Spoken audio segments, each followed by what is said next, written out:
The kachelwet, the kachelwet, the kachelwet, the lamscherwet, the kachelwet which makes the liver happy, the lamscherwet which rejoices the heart, the ugerbowl jar, a fitting thing in the house, the sagab jar which is filled with beer, the jar which carries the beer of the lamscherwet. The beautiful vessels are ready on their pot stands. May the heart of your God be well disposed towards you. Let the eye of the kachelwet be our heart. What makes your heart feel wonderful makes also our heart feel wonderful. Our liver is happy, our heart is joyful. You poured a libation over the brick of destiny. You placed the foundation in peace and prosperity. May Nkosi live together with you. Let her pour for you beer and wine. Let the pouring of the sweet liquor resound pleasantly for you. In the reed buckets there is sweet beer. I will make cupbearers, boys, and brewers stand by, while I circle around the abundance of beer. While I feel wonderful, drinking beer in a blissful mood, drinking liquor, feeling exhilarated, with joy in the heart and a happy liver, while my heart full of joy and my happy liver I cover with a garment fit for a queen. The heart of Inanna is happy again. The heart of the Queen of Heaven is happy again. Hello and welcome back to the channel and to part number 5 of our 4,000-year-old beer recipe according to the hymn of Ninkasi. And as you heard from the intro, today we get to the part where they actually drink and celebrate the beer. And as you can see on the vessel as well, we've let it stand about a week since the last video, and you can see how the yeast and some sediments separated. There's still a bit of foam at the top, and fermentation is actually still going on and quite active. I don't see a lot of fizziness or bubbles, although there is foam and some bubbling at the top, but it doesn't look very carbonated, if I can put it in that sense. But yeah, you can see that the fermentation is still quite active, but we figured that since it is as clear as it possibly will get, it's still cloudy, but that is expected of this beer, but you can see the sediments settled out. So we decided that we are going to actually try the beer as it is. With the foam at the top and the sediment at the bottom, we can understand how, as depicted and described on the tablets, how the ancient Mesopotamians drank the beer with long reed straws from the middle so that they don't suck up the sediments or the yeast in the foam, but they would drink the beer from the middle. Also, according to the hymn, they give praise to Ninkasi for pouring the liquid from the collector vessel to the Google, whatever vessel. Yeah, Google. And then from that to the jar. So, one might think it's a beer that the whole household drank, and it's also a communal drink that was celebrated at times, between the people. So that is, I presume, a way they shared.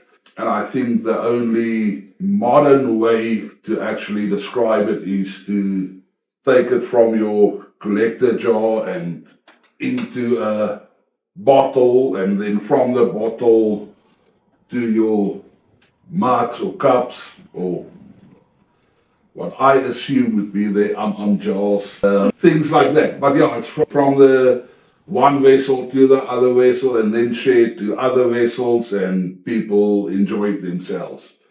So that's a story we tell ourselves, and we'll stick to that.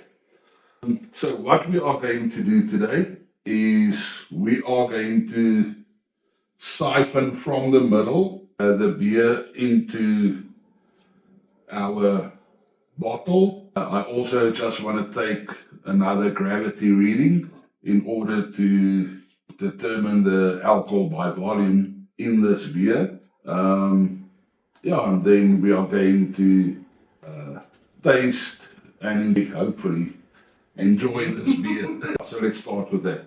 First thing is I just want to remove our improvised lid that made sure that fermentation carries on.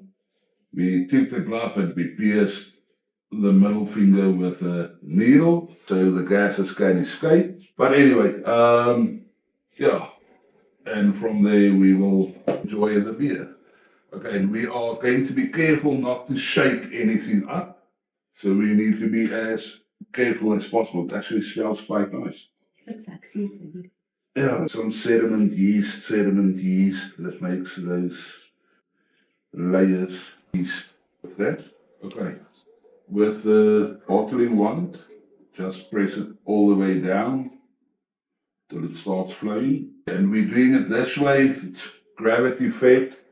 So the bottle needs to be lower than our jar here at the top. And the moment it's full, you can just stop or pick it up, then it will stop automatically.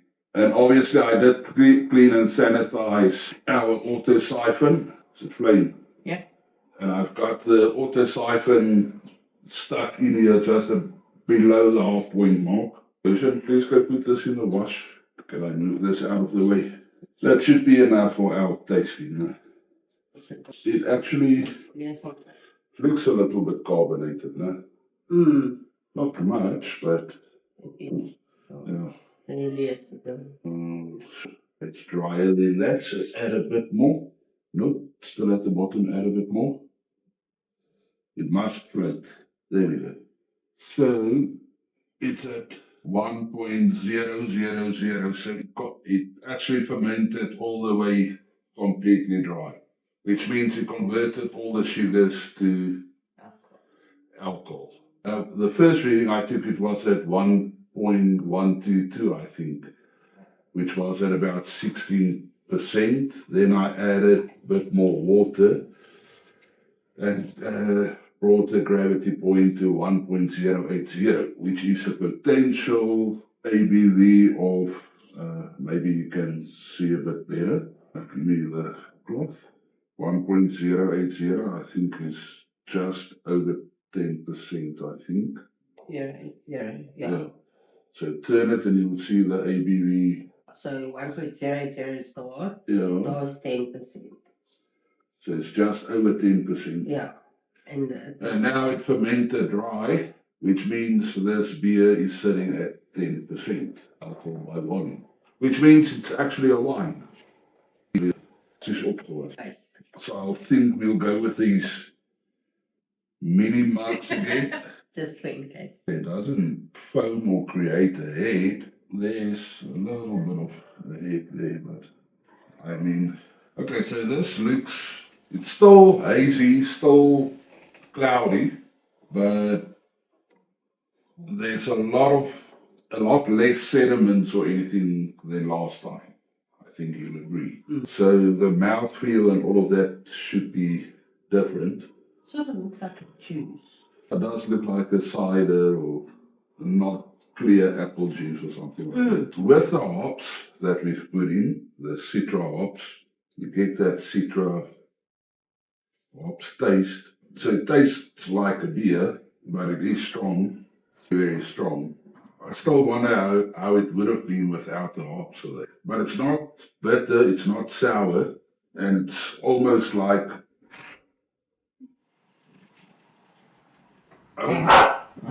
Hello. I won't say vodka, but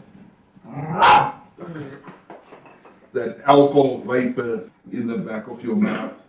If you keep it in your mouth and breathe through your nose and swallow It's almost like a vodka vapor. I believe that Yeah. on your tongue. So what do we taste other than the alcohol? I don't know. That cookie dough taste is gone, and I actually enjoyed that cookie dough taste. The dates I don't really taste, but I mean You might still get a slight hint of the dates, but not like it was. not sweet. Yeah. Yeah. It's very. I think if it didn't ferment dry, it would have been sweeter and we would have gotten more of that. So maybe we fermented it too long. It's supposed to be a beer, it's not supposed to be dry. It's not supposed to be 10%. But I think if we stopped it the previous time at about 6.5%, we would have had that residual sweetness. We still would have had that cookie dough taste, but a lot less yeast if we pasteurized it and let the yeast settle out. This time it's a lot less yeasty. Yeah. You don't get that yeast taste, which is actually quite pleasant. I don't know. It's not bad. It's dry. It is strong. It's got enough bitterness from the hops, although I dried hop and aromatic hop, there's still that bit of bitterness from the hops, which is actually quite nice. I want to try something with credit to that City Steering channel. They showed me something that made me curious. Instead of us bottling this and trying to carbonate it with sugar, I'm going to carbonate it with my soda streamer, which has been standing on the kitchen cupboard for the past, I don't know how many years. But they took a similar contraption. It's not a soda stream, but it is something quite similar to carbonate beverages. I just want to pulse this a little bit. What do you think? A little bit more. Maar dan staan nie uit die kleintjies uit vir nie. Oh, it's strong. It actually does make a bit of a head now. Okay, dit is goed. Ek appel gaan net. It looks like a little shake now. So I did spill a bit, but we actually did carbonate this beer, and now it actually does make a bit of a head. It doesn't retain the head all that well, but it's nice and carbonated. And now actually you kind of get that hint of the dates, maybe a bit of the honey as well. It doesn't taste as strong, clean as what it did before the carbonation. Yeah, that alcohol vapor doesn't seem to get cold in the back of your throat. Just want to put this back here. And we also let my brother-in-law just have a taste of it, and he actually enjoys it. He says he prefers this to Heineken, well, not naming brand names, but to commercial beers. So he actually wants a batch of this. It's good. You can still taste it's got more alcohol in than a beer. More beer, yeah. But this tastes, now that it's carbonated, more like a beer than what it did in the wine state. So I wonder if we carbonate The batch bottle and add a bit of sugar for carbonation and then let it carbonate, but it makes it difficult because it is actually still fermenting. Oh, you can see now them taken out of it. And then starting to rise. The glove is blowing up again. This isn't bad. It does taste like a beer. Well done. Proud of you. Well, seems like the ancient Mesopotamians knew what they were doing. Check it, there it comes back. It does. Like it was gone, but now you can see it's forming again. Yeah, so it does make a little bit of a head. Yeah. I think it's actually, with it being carbonated, I think it's good as it is. Because having more sugar or whatever in there, maybe if you didn't add the hops and add it as a sweet, more like a cider type of. The hops comes through. Yeah. But not Yeah, that it makes it like a cider sweet. Yeah, see, okay, but hops actually bitters or it gives that floral aroma and it helps to preserve the beer, which I think is the reason why, with us fermenting for so long, this beer didn't sour. I'll credit that to the preservative attributes of the hops. Yeah. I think it's good. I really enjoy this one. Carbonated, it's not that bad. Thanks to city steering, we can, for the idea of using a carbonating machine to do small batches, we don't have to, we can take this and bottle it and even pasteurize it, and then to ensure that there's no more fermentation going on. And then as we want to, we can carbonate a bottle or two or whatever at a time and actually enjoy it that way. I don't think it's bad at all. I wonder if we take one of the sorghum beers because it didn't really carbonate. Carbonated. Let me try and carbonate one of those beers to see what we think of them. Just for interest sake, the carbonation on this sorghum beers that I bottled in, well, I repurposed old beer bottles, but it didn't really carbonate. Well, it did actually. This one is actually, this one. Well, that was what, a week? Because you 2 weeks. opened one last week for me and it wasn't fully carbonated. And a week later, so about 2 weeks. And this one keeps its head quite well. We try that one. This is? Yeah, the sorghum one. The Nkomboti that I then tried to make into a more conventional beer, which means I just filtered it and let it ferment. It's actually quite nice. This tastes more like a light beer. I also lightly hopped that one, but with the Blanc, the one with the H. Anyway, I actually could have hopped this one a bit more, I think. That's not the sauce. No, it wasn't Sarsop, it was the Blanc. What is that? Hallertau Blanc. Hallertau. I think I could have hopped it a bit more. It tastes like a light beer, but this is also at about 6%. No, you can taste it's a little bit stronger than a normal commercial. Yeah. But it's not bad. But this is supposed to be like gluten free. This one actually has a bit more sourness. Yeah. But that sourness comes from the sorghum itself. The sorghum, malted sorghum's got that sour taste. This one sort of gives more like a beer. Now when you swallow beer, it gives you that. I'm actually happy that it carbonated itself now. So that's good. So now we know it must just stay longer. Yeah, I remember also it is winter time. The bar isn't a very warm place after all. It's a coolest spot in our house. So which one do you prefer between the two though? Sorry. So before this one was carbonated, I would say this one. But now, I don't know. Well, It's worlds apart. But it's both good. Like this one's very lighter, not so strong, more of a. It's deceptive because it doesn't taste strong, but it is actually at 6%. This one feels more like a summer beer, you know, that. Yeah, light and crisp. And this one, I would say more like a winter, cold. I think you're touching on something. This one is light and crisp, and that one is like full body, almost heavy. Yeah.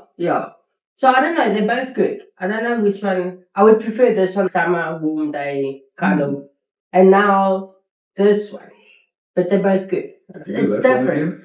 2 worlds apart, but they're both good. So I don't know if I've got a favourite between the two. Yeah. I mean, even in color and everything, you can see it's worlds apart. That one is very light in color. I'm happy because I thought that the carbonation process was a failure, but now I actually see that it did carbonate, and that's good. And it's well carbonated, actually. I don't know if I like the sourness there, but that is typical of sorghum malt. If you take that more white porridge and all of that, it's got that sour And I think with this one, the thing that we confuse with sweetness is actually that full-bodied mouthfeel. It's almost like a creaminess on your tongue, Yeah. where that is like crisp. It feels like it strips Yes. everything away from your tongue. So tasting between the two, it's like the two polar opposites of each other. Where the sorghum one is very crisp, a bit sour or tangy. This one is like full-bodied, kinda sweet but bitter.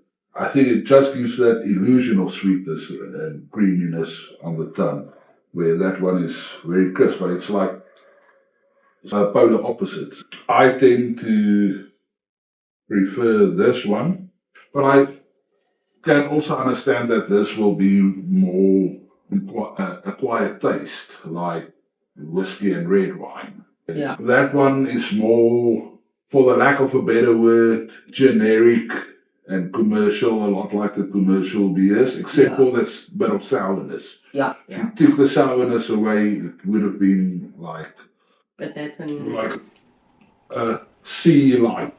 That's what I was thinking, but yeah. Where this one, I think the full-bodied mouth feel of it lets me think more about like a red wine or a whiskey. Then I think that's a good comparison. Comparing a whiskey to a vodka, Yeah. Yeah. you know, like more like a neutral something to something with a lot of flavor and Body. and components, a lot of how can you say, a lot of different flavors working together. Where that is more neutral. It's like a vodka is more neutral, and a whiskey or a brandy it's more complex. That's the word I'm looking for. It's like more complex flavors going on in here than there. Yeah. Then again, like you said, in summertime, standing around the braai fire and just having a chat, a bit of a kuier, one would probably tend to go with that one.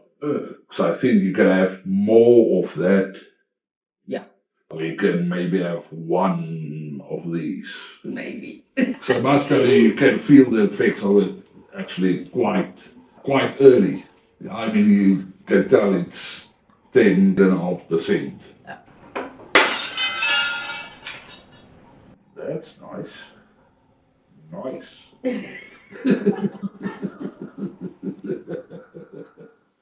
See the effects?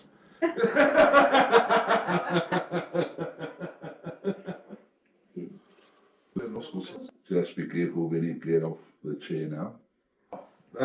I know that the script has got more about the cultural significance and how the ancient beers and culture influenced beer drinking. But I think we've had enough. I think this is where we'll end the video.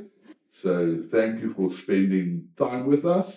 You can tell we are not really big drinkers, and to be honest, I can feel the effects of this bit of beer quite quickly. But it's been a fun experiment, I have to say.